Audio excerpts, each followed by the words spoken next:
kind of strength no government can take from you, no failure can diminish, no betrayal can undo, and no storm can overturn. It does not come from wealth, titles, or applause. It is not granted by society, nor dependent on status. This strength rests within you, sometimes hidden, but never gone. It waits patiently beneath your habits, your reactions, your thoughts. The Stoics called it the ruling reason, the directing mind. It is the ability to choose how you respond to life, the steady hand in chaos, the still center in turbulence. And from that choice flows your freedom, your resilience, your courage, and your clarity. This power does not announce itself with noise.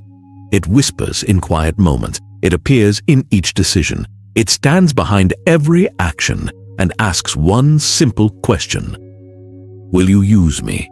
To use it is to stop outsourcing your strength, to reclaim the authority you may have given away, to fear, to doubt, to impulse, and to the endless noise of the world. The Stoics were not extraordinary beings. They were ordinary people who trained themselves to remember their strength each day. They understood that real power is not what you hold over others, but what you master within yourself. In a world chasing control, they turned to self-control. In a culture desperate for approval, they looked inward to the place that is already whole. Centuries before science confirmed it, they knew the most decisive force in your life is not your circumstances, but your mindset, not what happens to you, but how you meet it. And in that, your power is limitless, not because you control everything, but because you control what matters most: your focus, your effort, your values, your voice. This is where your strength lives. What follows is not theory, but a mirror, a reminder, a call to awaken what has always been yours, to return not to something new, but to who you were before the world taught you to forget. So we begin. Chapter 1. The Domain of Power.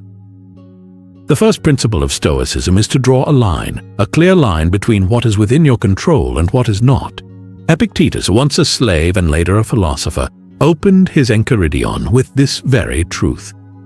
There are things within our power, our thoughts, our actions, our desires, our aversions.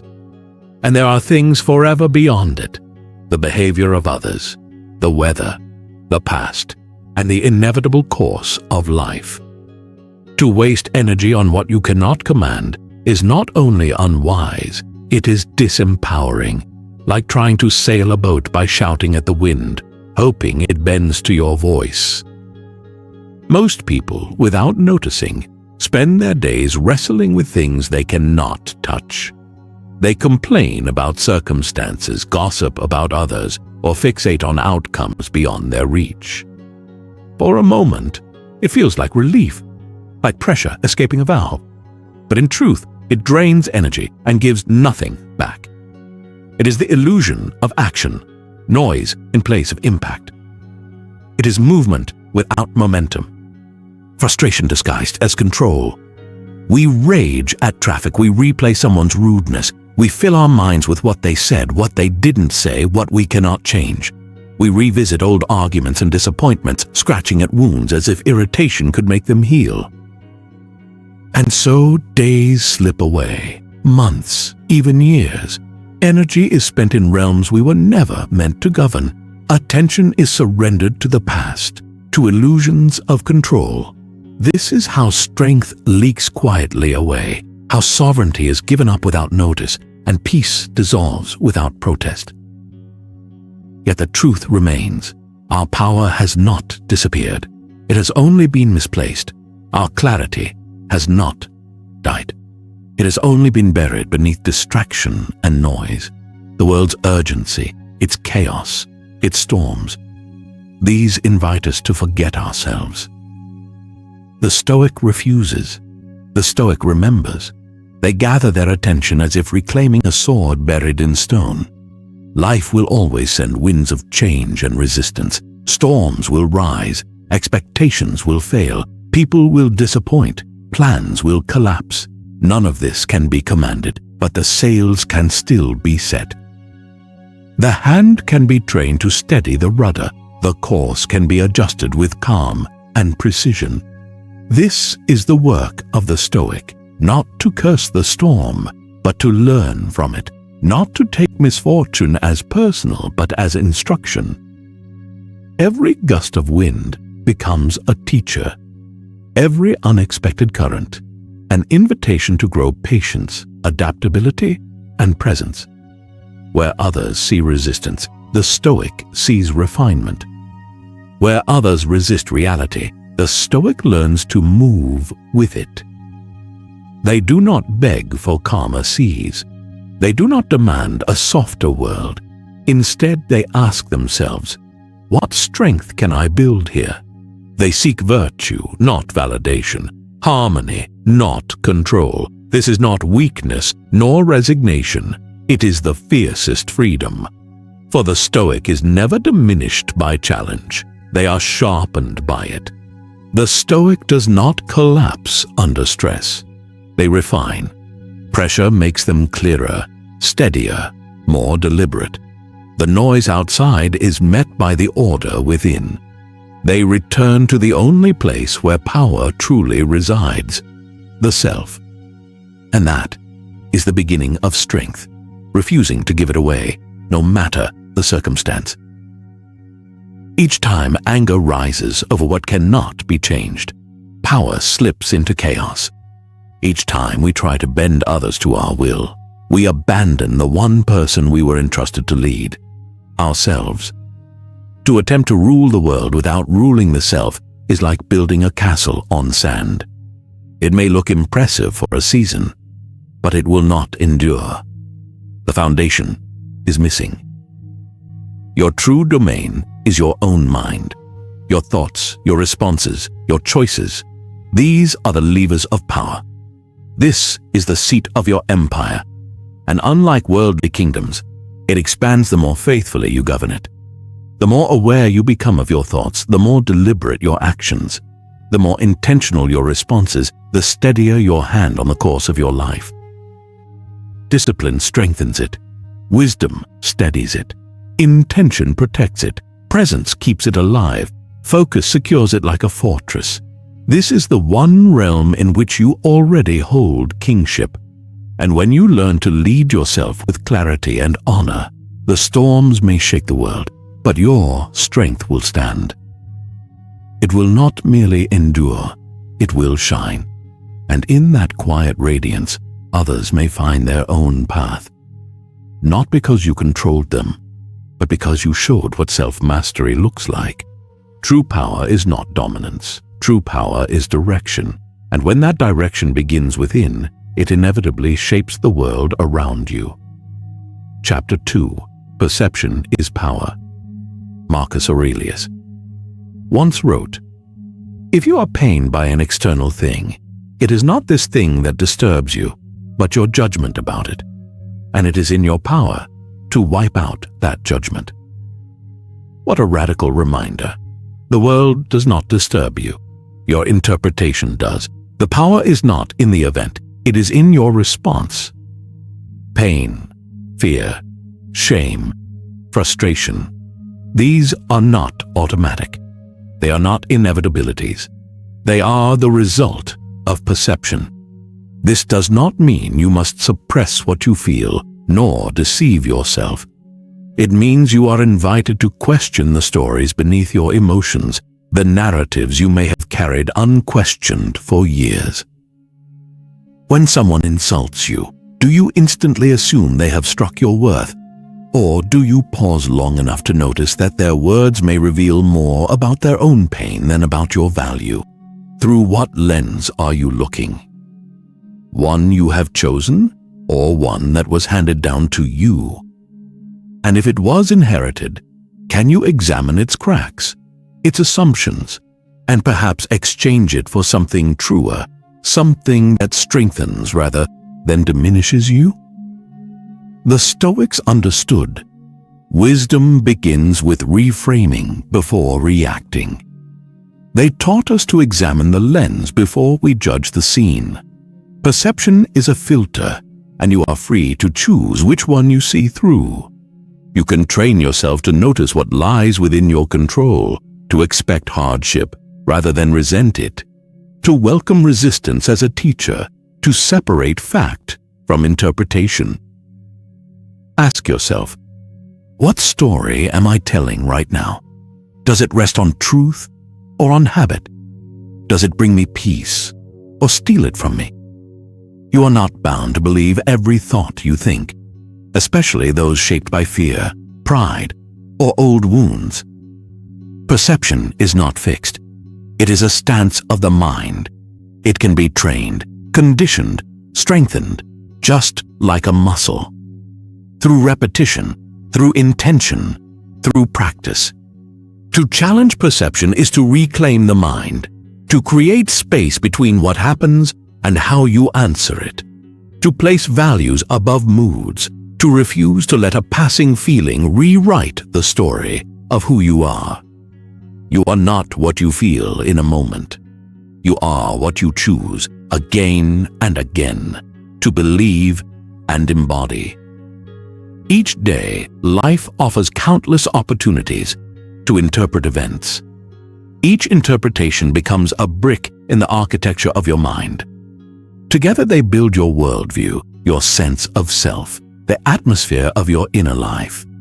So look not only at what you see, but at how you see it. What assumptions shape your view? What do you gain by holding them? What might open if you let them go? This is not an erasure of reality. It is a reshaping of your relationship to it, a movement from unconscious reaction to conscious choice, a way of engaging the world through a lens you have deliberately crafted, not one passively inherited.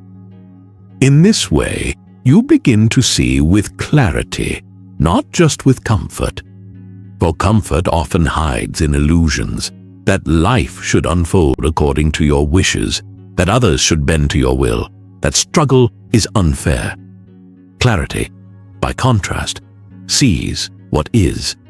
It accepts reality without yielding sovereignty to it. Clarity is courage dressed in awareness. And with clarity, you reclaim authorship of the story unfolding in your mind. No longer bound to narratives of fear or doubt, you begin to write in the language of reason, resilience, and truth. You are not merely the reader of your mind story. You are its author. You are the author of your mind story, the writer, the editor, the publisher, and that recognition is the beginning of peace, not the fragile kind that depends on approval or circumstance, but the kind that is born within. This peace does not rely on the opinions of others. It does not rest on stability in the world. It is built on truth, on self-awareness, on disciplined thought. It holds firm in the face of hardship because it was forged through hardship. It is the peace of one who has chosen to lead their own mind. This peace is not fantasy. It does not require the world to fall silent, because it has already cultivated silence within. It is the kind of calm that allows you to walk through chaos without becoming chaotic, the kind that strengthens each time you nourish it with reason and with courage.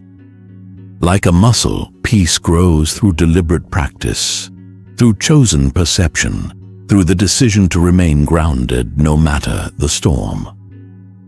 Chapter 3. Obstacles into opportunity. If you have walked with Stoicism, you have likely heard this reminder. The impediment to action advances action. What stands in the way becomes the way. Marcus Aurelius wrote this not as poetry, but as practice. A strategy for the mind, a compass for daily life. Stoicism does not pretend difficulty is easy. It does not deny pain. What it does is redefine them. Hardship is not the end of the path. It is the path. Disappointment is not a verdict, a failure. It is an invitation to grow. The obstacle is not merely something to endure. It is the catalyst that shapes you. Setback is not a punishment. It is a summons to character. Life does not challenge you to break you, but to reveal you, to stretch you, to draw out of you what ease and comfort never could.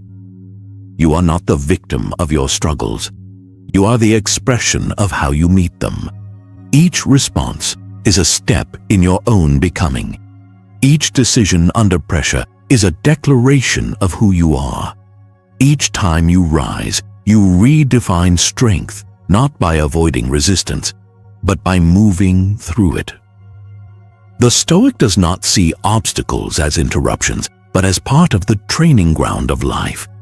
Each delay, each betrayal, each frustration becomes a classroom for virtue, a space to practice strength, to put wisdom into action, to turn principle into lived reality. Every hardship is a weight. You can let it press you down, or you can rise by pushing against it.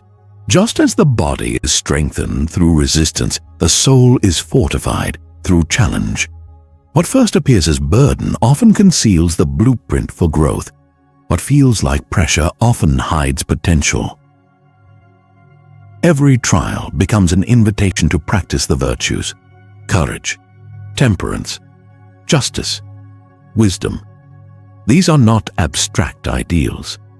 They come alive only when tested. They are revealed only when chosen over the easier path. Without adversity, there is no strength. Without resistance, there is no reason to awaken the deeper parts of ourselves. And once awakened, these capacities do not return to sleep. They become compass and anchor. Obstacles are not detours. They are the way forward. Each difficulty, each resistance, each unplanned turn is part of the curriculum of becoming. To struggle well is to live well, not simply to survive hardship, but to be shaped by it into someone steadier, more capable, more composed than before. Every challenge, however unwanted, becomes a forge for the soul. The Stoic does not ask for life to be easier. They ask for the strength to meet it. They ask for resilience instead of escape, wisdom instead of certainty, strength instead of shelter. They cultivate a mind that remains steady, a spirit that stands upright, a posture that does not collapse under pressure, but grows straighter in its presence.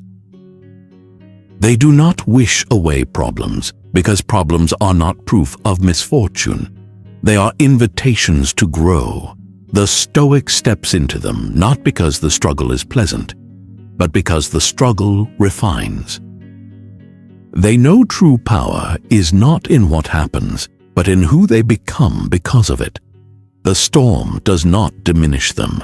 It sharpens their vision, clarifies their values, burns away illusion, and calls truth to the surface. They welcome the test, not for the pain, but for the transformation it makes possible. For comfort rarely builds character, but adversity often does when faced with the right mind. And in that transformation is freedom. Freedom from the illusion of control. Freedom from dependence on outcomes. Freedom from weakness disguised as ease. The obstacle was never there to stop you. It was always there to strengthen you. The obstacle was never punishment. It was preparation, a passage into growth. The moment when the old self was tested and the new self began to emerge. The fire you endured did not scar you. It refined you. You do not rise in spite of hardship. You rise through it. That is the promise of Stoicism, to be transformed, not defeated by trial. That is your power, and it cannot be taken from you. Chapter 4. The Discipline of Choice. Power is not found in intensity. It is found in consistency, not in grand gestures, but in quiet, disciplined habits. True strength rarely arrives with noise or applause. It takes form silently in steady decisions, in the choices made each day. The Stoics were not driven by impulse. They were students of self-mastery.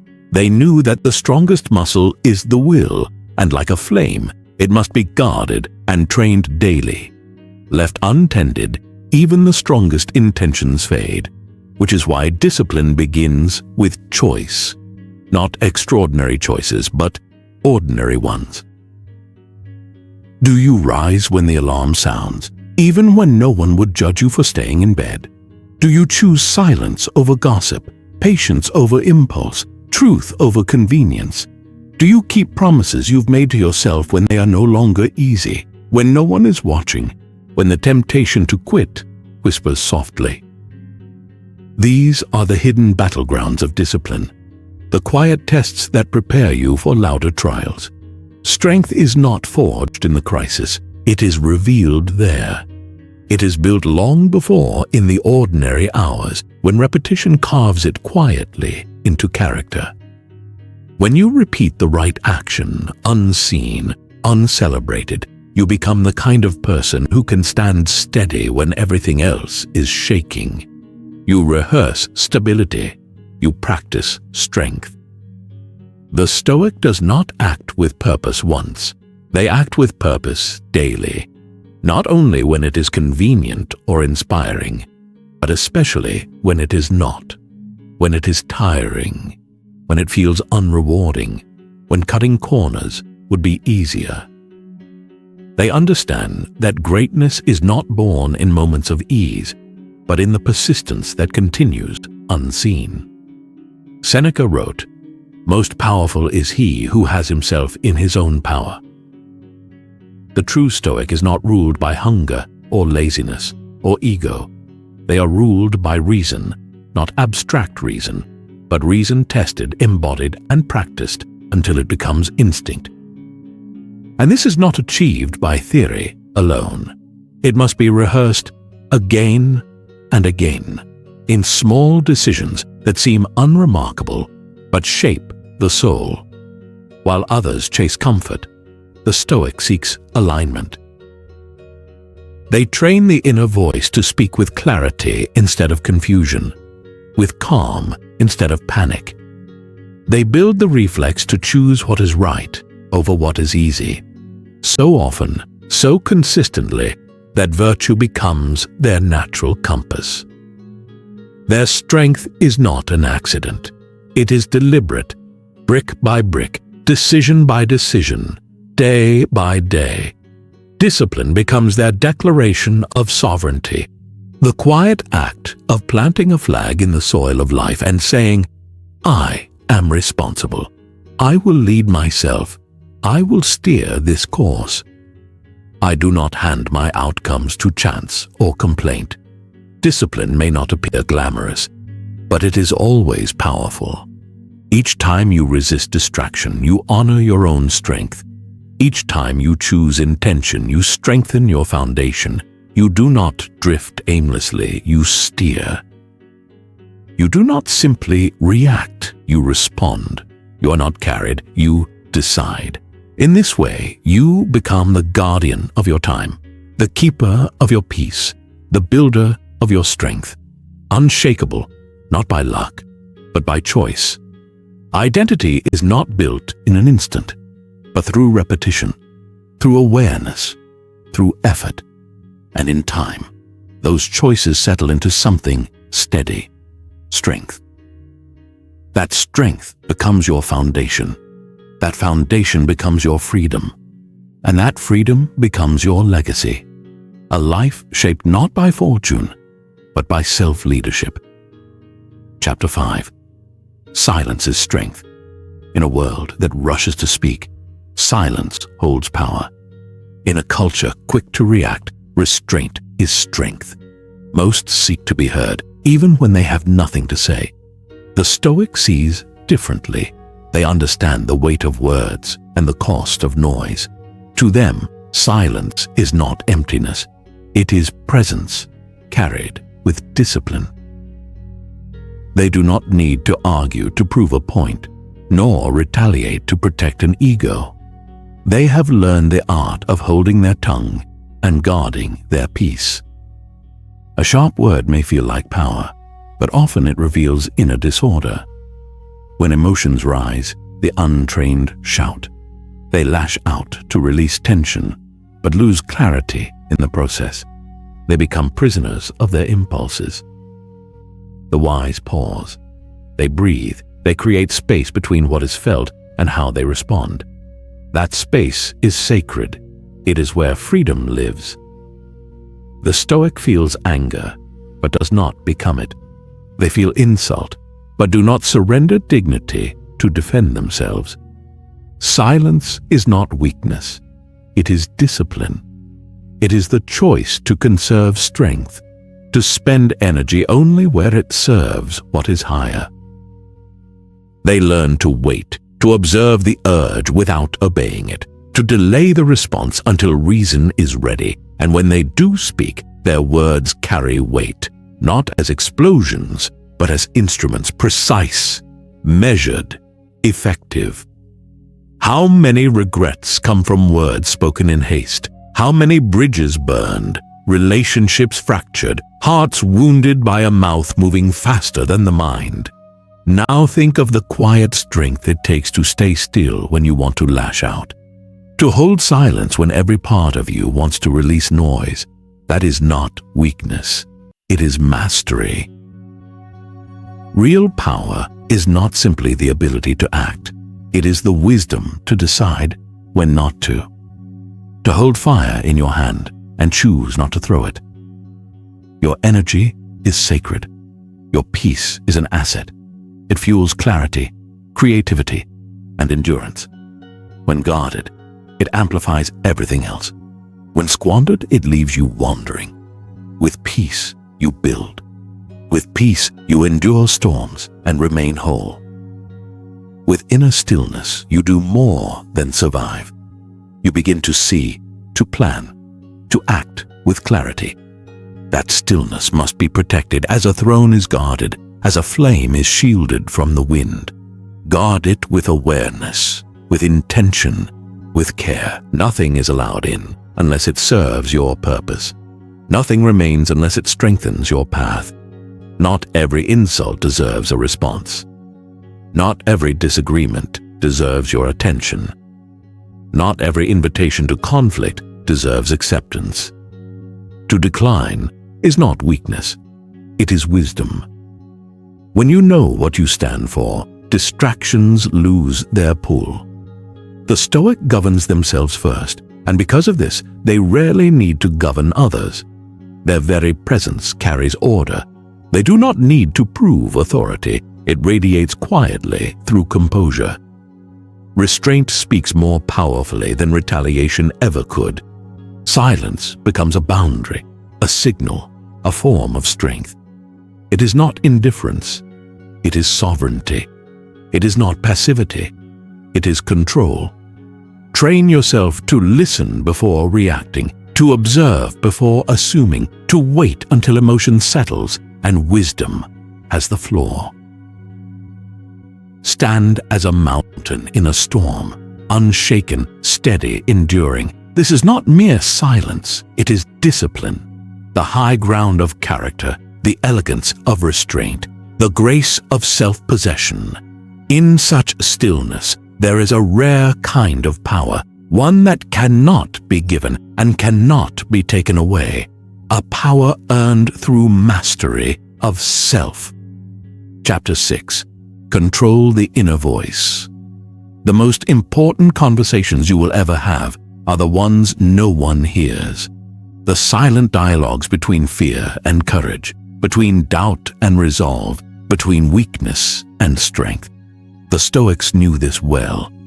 Marcus Aurelius wrote to himself, not for the world, but to guide his own mind. For the inner voice is not always an ally. At times it is your fiercest adversary, the critic, the judge, the whisper that says you cannot endure. Left untrained, it binds you, but refined, it becomes your compass. That voice may echo old wounds, repeating doubts that were never yours to begin with. It may disguise fear as truth or shame as honesty. You must not accept every word it speaks. You must train it, guide it, discipline it until it serves you, not rules you. Speak to yourself with clarity, not cruelty, with direction, not despair, with discipline, not doubt. The Stoic does not silence the voice. They strengthen it. They reshape it, refine it, tune it like an instrument until it speaks with courage and steadiness. When fear rises, they ask, "Is this within my control?" When shame appears, they ask, "Does this help me grow?" When doubt whispers, they ask, "Is this truth or only noise?" The voice is not ignored, it is trained, and through that training, it becomes a companion, not a captor. The inner voice does not get the keys to your life. You allow it a seat, but not the steering wheel. And with time, that voice begins to change. It softens, it strengthens, it becomes a mirror rather than a megaphone. It evolves from critic to coach, from saboteur to source of guidance, from obstacle to compass, from storm to signal. It stops issuing ultimatums and begins offering instructions. It stops punishing and starts pointing the way. You are not powerless because the voice is loud. You are powerful when you pause, question, reframe, and choose direction rather than obedience. Control your inner dialogue, and you control the course of your life. You shape the momentum of your actions, the meaning of your moments. The story you tell yourself becomes the life you live. It becomes your choices, your relationships, your path. Make sure it is a story worthy of your strength, a story only the strongest version of yourself could tell. Chapter 7. Live as if you are dying. Memento mori. Remember that you must die.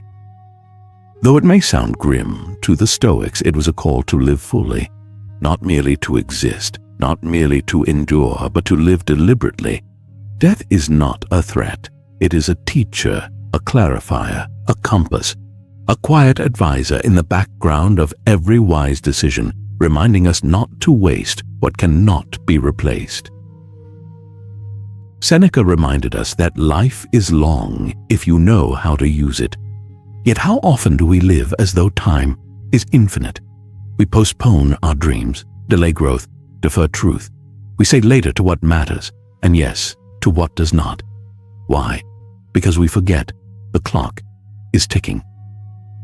Every day lost is gone, not just from the calendar, but from our legacy, from our potential, from the one life that is ours to shape. To live with death in mind is not to live in fear. It is to live with focus. It is to shed what is unnecessary. When you remember your time is limited, your choices gain weight, your actions gain urgency, your life gains clarity. You begin to say no to the noise and yes to what is necessary. You refuse what drains you, numbs you, or distracts you. You become honest about what you want, not later, not when conditions are perfect, but now. You start each day with presence, with reverence, with urgency, not anxiety, with gratitude, not regret. Each breath becomes a gift, each moment a question. Is this worthy of my life? The Stoic does not fear death. They learn from it. They stand beside it like a teacher, not a threat. It sharpens vision, clarifies priorities, and illuminates what truly matters. Death is not the end of power. It is the awakening of it.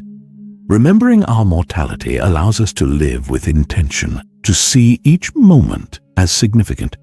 Each choice becomes a deliberate act, each conversation a contribution to legacy. You stop waiting for the right time and make now the right time. You stop chasing perfection and pursue purpose. You discard distraction and nurture what matters because it matters. Life gains meaning not because someone grants it, but because you claim it through choice, through consistent attention, through deliberate action. Each day you show up with purpose instead of drifting through habit. You reclaim your hours from triviality, from empty scrolling, from hollow obligations, anything that steals presence. You do not allow your life to leak away unnoticed. You guard it, guide it, and invest it where it counts. Death is not an enemy. It is a mirror, one that never lies, never flatters, never forgets. It asks the questions that truly matter. Are you living well? Are you aligned with your values? Are your days spent on what endures or what fades?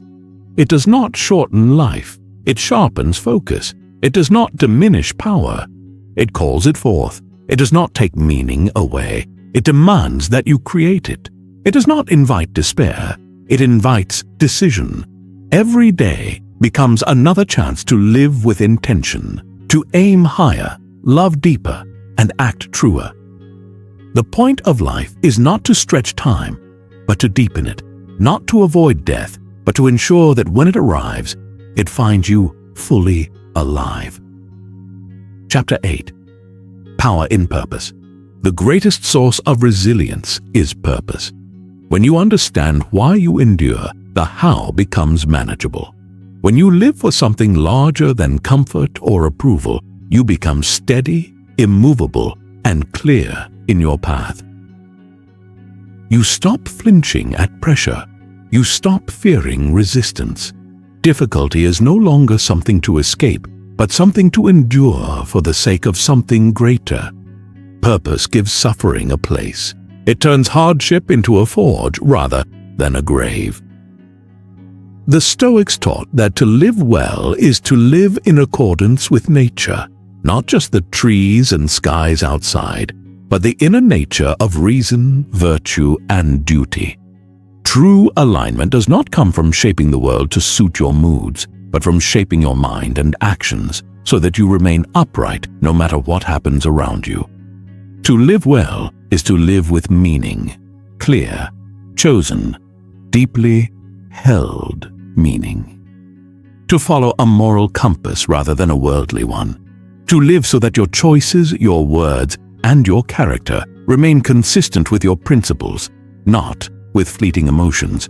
To seek alignment, not applause. Applause fades, but alignment endures. Without purpose, power is scattered, spent on whims, diluted by distraction, lost in indecision. With purpose, power becomes focused, concentrated like sunlight through a lens. It burns through fear, silences excuses, and creates momentum where there was only hesitation. Purpose gives endurance and clarity about what is worth carrying forward. What is your why? To become the best version of yourself? To serve something larger than your own desires? To honor principles even when it is difficult? To live in a way your future self will thank you for? To love without conditions? To build something that lasts? To leave a legacy of strength, clarity, and courage? Your why does not need to be flashy. It needs only to be real. Purpose gives suffering a reason. It turns endurance into growth. It transforms difficulty from punishment into opportunity, from burden into elevation. Preparation reframes every loss as training and every delay as deepening. That is strength. That is unlimited power. Not ease, but endurance. Not the avoidance of struggle, but the courage to face it for a worthy cause. When your why is strong, almost any what becomes bearable.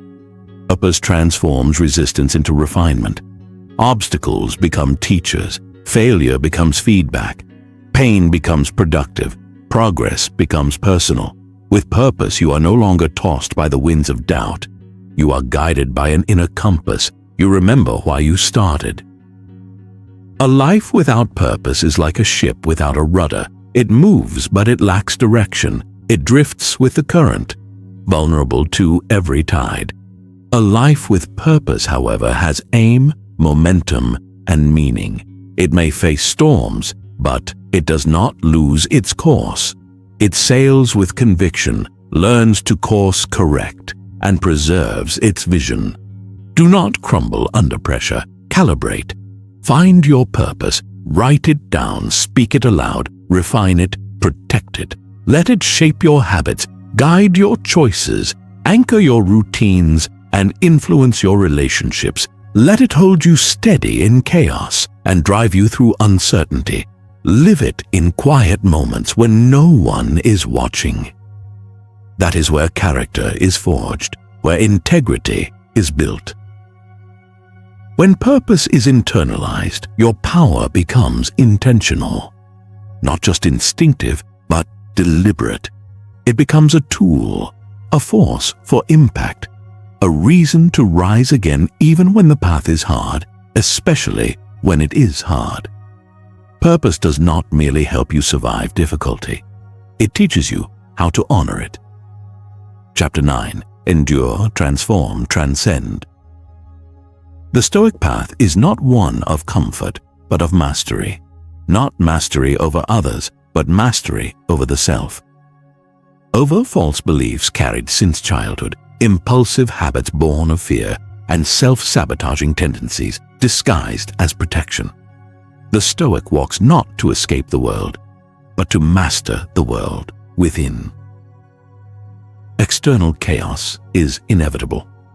Internal disorder is optional. Through discipline, reason, and reflection, we can train the mind to remain steady. The Stoic conquers not through dominance, but through detachment from destructive thoughts.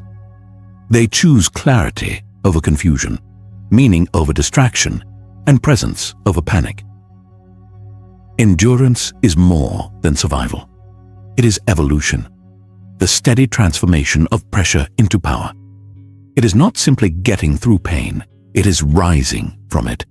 Each trial you face leaves you altered, reshaped, carved into someone wiser, someone more deliberate. Adversity refines the soul, just as fire refines metal. It strips away the superficial and exposes the essential. It burns away ego, illusions, and excess, leaving what is real: discipline, resolve, clarity. But only if you allow it. Only if you remain present in the challenge and refuse to turn away from your own becoming. Only if you resist numbness and choose growth instead. Endurance is not passive. It is not clenching your teeth and bearing it. It is active engagement with hardship, staying long enough for insight to arrive, long enough for transformation to settle in. To suffer without reflection is wasted pain. To struggle without growth is stagnation in disguise. To endure is to ask, what is this shaping in me? What strength is being awakened here? What truth is being revealed? What virtue is being demanded of me? What part of my character is being forged in this moment? This is Stoicism. This is transformation. It is the art of turning wounds into wisdom and burdens into building blocks. Every bruise becomes a reminder of resilience, every scar a record of survival. You may not choose your hardships, but you always choose your response. That response is the birthplace of virtue. It is how you become more than you were, not in spite of pain, but because of how you met it, how you stayed with it, how you learned from it. The Stoic does not feel nothing. They feel deeply, but they are not ruled by emotion. Emotion is a messenger, not a master. It speaks, but it does not decide. They rise not by denying feeling, but by integrating it into reason, by translating it into clarity. They observe, they learn, they reflect, and they act with courage. They carry the lesson, not the weight. They remain unshaken not because they are immune, but because their inner structure is fortified. Their peace is earned, not given. Their calm is trained, not accidental. Their power is the product of consistent practice. Transcendence is not floating away. It is rising through fear, through grief, through doubt, through the trials that test not just patience, but identity. It is choosing to move through the fire and emerge stronger, wiser, more intentional. It is facing difficulty and allowing it to strip away what is false, leaving only what is authentic. It is not detachment from the world, but a deeper connection to the values that anchor you: courage, discipline, justice, and wisdom. These are not mere traits. They are lifelines in the midst of storm. Transcendence is the art of remaining grounded, even when everything around you trembles. It is growing stronger and more anchored with each challenge, not because the challenges cease, but because you stop forgetting who you are in the midst of them. It is facing chaos and saying, "You will not define me," and proving it through steady endurance, not words. It is meeting hardship and choosing to become light rather than ash, not by avoiding pain, but by letting it shape you into something that illuminates rather than crumbles. It is staying soft without breaking, strong without hardening. It is rooting yourself when the winds howl and the ground shakes. That is what it means to become unbreakable. Not that nothing touches you, but that nothing unravels you. Not that storms do not come, but that you do not drown in them. You learn to move through adversity without forgetting who you are, what you stand for, and why you began. Each breath taken in the face of resistance is a declaration of power. Each moment faced with grace is a brick in the fortress of your character. Strength comes not from what you avoid, but from what you endure and integrate into self-mastery. Every scar becomes a symbol, every setback a lesson, every fall fuel for growth. Hesitations become questions answered, truths uncovered, doorways to deeper self-knowledge. Each moment becomes proof not only that you endured, but that you evolved. You are becoming the person adversity tried to stop, and in truth, you already are. Now, you live it. Chapter 10. Unlimited power resides within. You do not need to search the world for strength.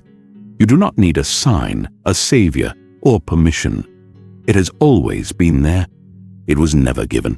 It was built into you, planted in the foundation of your being, waiting to be uncovered, tested, and awakened through choice, reflection, and deliberate action. You have reason. You have will. You have the ability to choose, to change, to begin again, to move forward. Even when fear whispers or doubt presses in, you can interrupt the cycle. You can break free from patterns that once constrained you. You can reframe the past and redirect the future. The Stoics did not create tools. They reminded us of the ones already in our hands. They showed that what we seek has always been within reach. It only needs to be remembered, refined, and activated. You are not powerless. You are not broken. You are not behind. You are at the threshold of something rare, the path to self-mastery. The beginning is not weakness. It is potential. It is the moment when awareness turns into intention. It is the moment when you stop waiting for the world to change and realize that change begins within. True power does not start with dominance. It starts with decision. It starts with the choice to rise even when circumstances offer no invitation. The world may strip away possessions, comfort, or certainty, but it cannot take your mind unless you surrender it. It cannot govern your choices unless you hand them over. It cannot disturb your peace unless you allow it. The battle is not out there. It is in here, in your thoughts, your beliefs, your perceptions. What you guard shapes what grows. What you allow defines what you become. Even in limitation, you retain agency. Even in adversity, you retain autonomy. You have the power to reclaim focus, voice, and inner freedom at any moment. Unlimited power does not mean controlling outcomes or bending the world to your will. It means mastering your soul, governing your reactions, shaping your perspective, and aligning your life with principle. This is the foundation of freedom. From this alignment, everything shifts. The outer world may remain unpredictable, but your inner world organizes itself around clarity, discipline, and truth. From there, your life changes. Your relationships shift from dependence to genuine connection. Your actions move from reaction to deliberate influence. Your habits shift from impulse to integrity. Each aligned decision deepens your self-respect. Your future begins to form not by chance but by intention, shaped by the person you choose to become. When your soul is anchored, your life cannot drift. When your mind is governed by reason, your actions follow with precision, focus, and quiet strength. This is not theory, it is transformation. The discipline to remain true to your values, even when it is uncomfortable. The courage to reject what once controlled you. The clarity to cut through distraction and discern what truly matters. Living this way, you carry your power not with noise, but with undeniable presence. You do not need to justify it. You embody it. You become the example others seek when they feel uncertain. You become the mirror reflecting what is possible when principle guides action over convenience. You no longer react, you respond. You no longer flinch, you stand. You no longer collapse, you rise. Walk with courage, live with reason. Choose with strength. Speak words that build, not diminish. Think thoughts that empower, not drain. Let your presence remind the world that true power resides not in circumstance, but in how you meet it.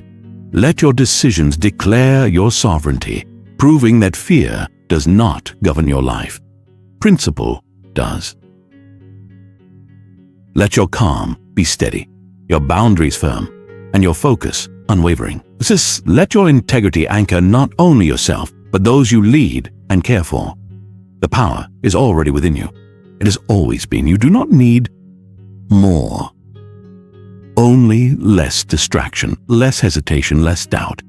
Act like it, walk like it, speak like it, breathe like it, build like it, and above all, live like it.